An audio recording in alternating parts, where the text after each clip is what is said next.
Welcome to the Speaking of Women's Health podcast. I'm your host, Dr. Holly Thacker, and I am back in the Sunflower House for another episode talking about a vitamin. This is going to be all about thiamine. Thiamine is B1. And whether you're tuning in during your morning walk or your commute, or winding down for the day, or at the gym, thanks for joining me.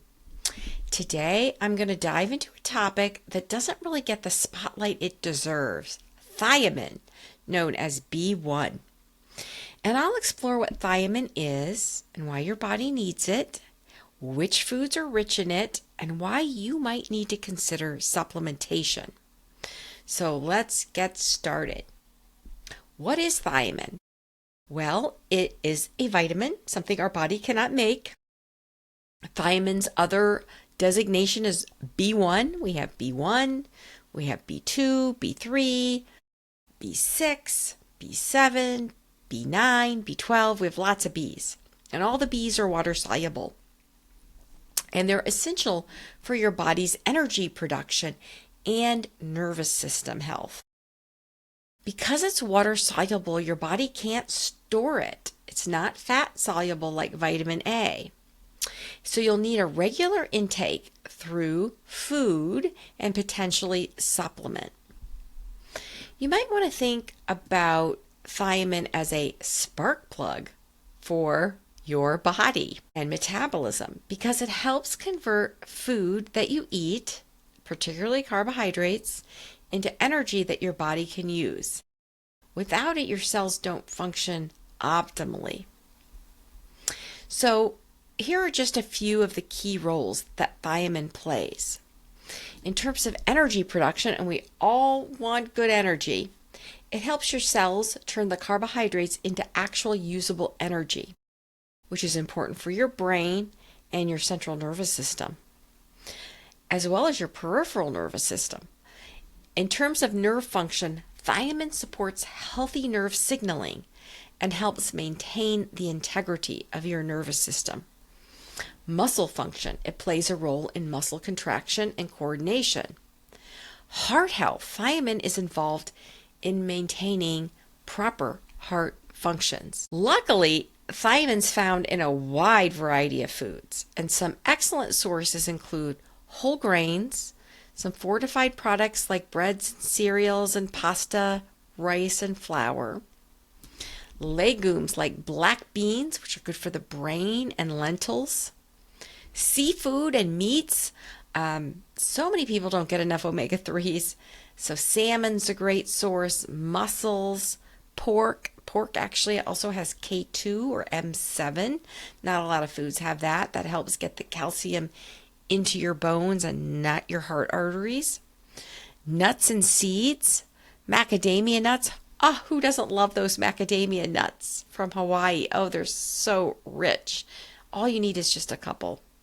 Sunflower seeds, flax, hemp seeds. Flax and hemp are also rich in omega-3 as well as thiamine, and also pistachios. Pistachios really pack a punch as far as nuts go. Vegetables, acorn squash, and corn.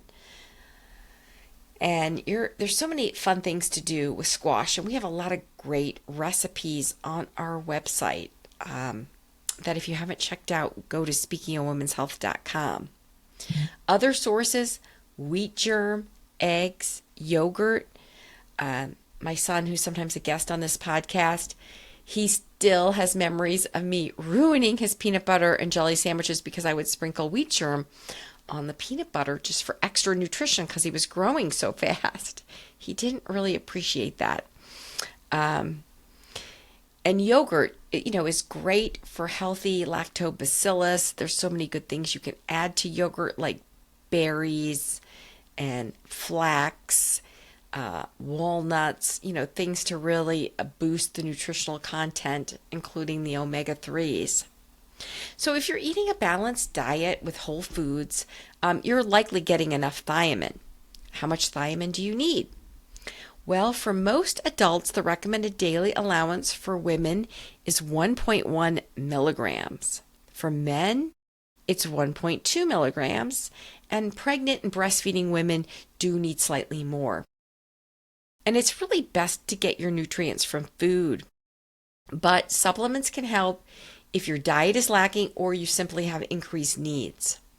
Signs of thiamine deficiency, since it's an actual vitamin, are pretty rare in developed countries, but it can occur, and in certain people with certain health conditions.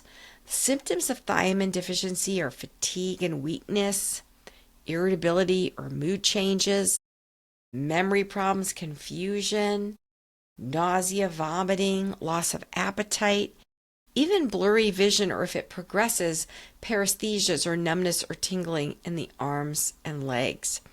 One of the reasons why when I see people that have kind of non-specific symptoms, a little bit of fatigue, a little bit of irritability, but nothing really out of the ordinary, I often wonder and advise a good quality B complex vitamin, as well as improving the diet.